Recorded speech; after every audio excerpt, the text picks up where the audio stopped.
অন্নপূর্ণার ভান্ডার চালু হওয়ার আগে রাজ্য জুড়ে নথিপত্র যাচাইয়ের মেগা স্কুটনি। দক্ষিণ 24 পরগনাতেই বাদ পড়ল 2 লক্ষ নাম। ভুয়ো উপভোক্তা রুখতে অল আউট অ্যাকশনে শুভেন্দু সরকার। পূর্বতন সরকারের লক্ষ্মীর ভান্ডারের তালিকা খতিয়ে দেখতেই মহা বিস্ফোরণ। 22 লক্ষ উপভোক্তার নথিপত্র খতিয়ে দেখে প্রাথমিক তালিকা প্রস্তুত। মৃত ও অন্যত্র বসবাসকারীদের নাম ছেঁটে ফেলার নির্দেশ। নাম নেই ভোটার তালিকায়, অথচ মিলছিল সরকারি টাকা। স্ক্রুটনিতে ধরা পড়তেই কড়া পদক্ষেপ ব্লক ও পৌর প্রশাসনের।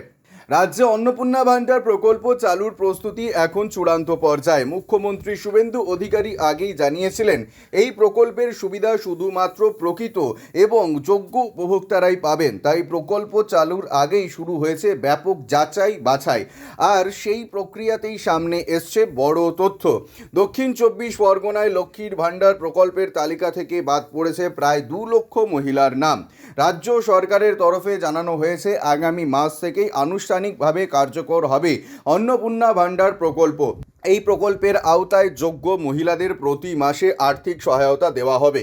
তবে প্রকল্পের টাকা সরাসরি উপভোক্তাদের অ্যাকাউন্টে পাঠানোর আগে পূর্বতন সরকারের লক্ষ্মীর ভান্ডার প্রকল্পের সুবিধাভোগীদের তালিকা খতিয়ে দেখা হচ্ছে। প্রশাসনের দাবি, সরকারি অর্থ যাতে শুধুমাত্র বৈধ ও যোগ্য ব্যক্তিদের কাছেই পৌঁছয়, সেই লক্ষ্যেই এই যাচাই অভিযান চালানো হচ্ছে। ইতিমধ্যেই রাজ্যের বিভিন্ন জেলায় তালিকা পুনর্বিবেচনার কাজ শুরু হয়েছে। আর সেই প্রক্রিয়ায় বহু ভুয়ো নাম ও অযোগ্য উপভোক্তার তথ্য সামনে এসছে।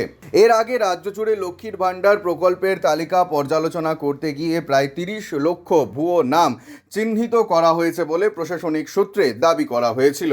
এবার সেই তালিকায় নতুন করে যোগ করা হয়েছে দক্ষিণ 24 পরগনার তথ্য।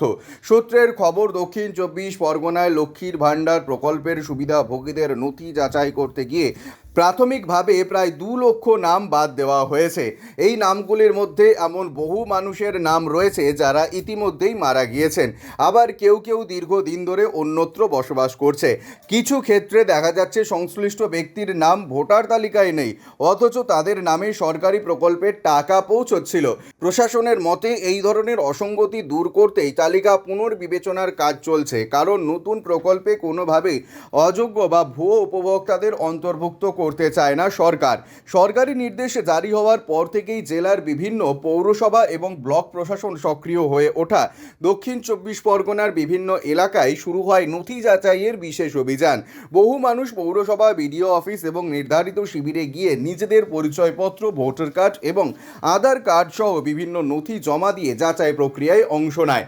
দীর্ঘ প্রতিক্রিয়ার পর প্রাথমিক তালিকা তৈরি করা হয়েছে। প্রশাসনিক সূত্রে জানা যাচ্ছে দক্ষিণ 24 পরগনায় প্রায় 22 লক্ষ লক্ষ্মীর ভান্ডার সুবিধাভোগীদের মধ্যে প্রায় 2 লক্ষ নাম আপাতত বাদ দেওয়া হয়েছে। যদিও এই তালিকা চূড়ান্ত নয়, ভবিষ্যতে আরও যাচাইয়ের পর সংখ্যা কিছুটা বাড়তে বা কমতে পারে বলে মনে করা হচ্ছে। এদিকে এই পদক্ষেপকে স্বাগত জানিয়েছে অনেকেই। তাদের মতে সরকারি প্রকল্পের টাকা প্রকৃত প্রাপকদের কাছে পৌঁছানো অত্যন্ত জরুরি। দীর্ঘদিন ধরে ভুয়ো নামের মাধ্যমে সরকারি অর্থ অপচয়ের অভিযোগ উঠছিল, তাই তালিকা পরিশোধনের উদ্যোগকে ইতিমধ্যে ইতিবাচক মনে করছেন একাংশ। অন্যদিকে যাদের নাম তালিকা থেকে বাদ পড়েছে তাদের মধ্যে অনেকেই নিজেদের নথি নিয়ে পুনরায় প্রশাসনের সঙ্গে যোগাযোগ করার প্রস্তুতি নিচ্ছেন। প্রশাসনের পক্ষ থেকেও জানানো হয়েছে, কোনো প্রকৃত উপভোক্তার নাম ভুলবশত বাদ পড়ে থাকলে নির্দিষ্ট প্রক্রিয়ার মাধ্যমে তা সংশোধনের সুযোগ থাকবে। সব মিলিয়ে অন্নপূর্ণা ভান্ডার প্রকল্প চালুর আগেই উপভোক্তাদের তালিকা নিয়ে রাজ্য জুড়ে জোর তৎপরতা শুরু হয়েছে। আর দক্ষিণ 24 পরগনায় 2 লক্ষ নাম বাদ পড়ার ঘটনা স্পষ্ট, সরকার এবার প্রকল্পের সুবিধা শুধুমাত্র যোগ্য এবং বৈধ উপভোক্তাদের মধ্যেই যাতে পৌঁছে যেতে পারে তার জন্য বদ্ধপরিকর।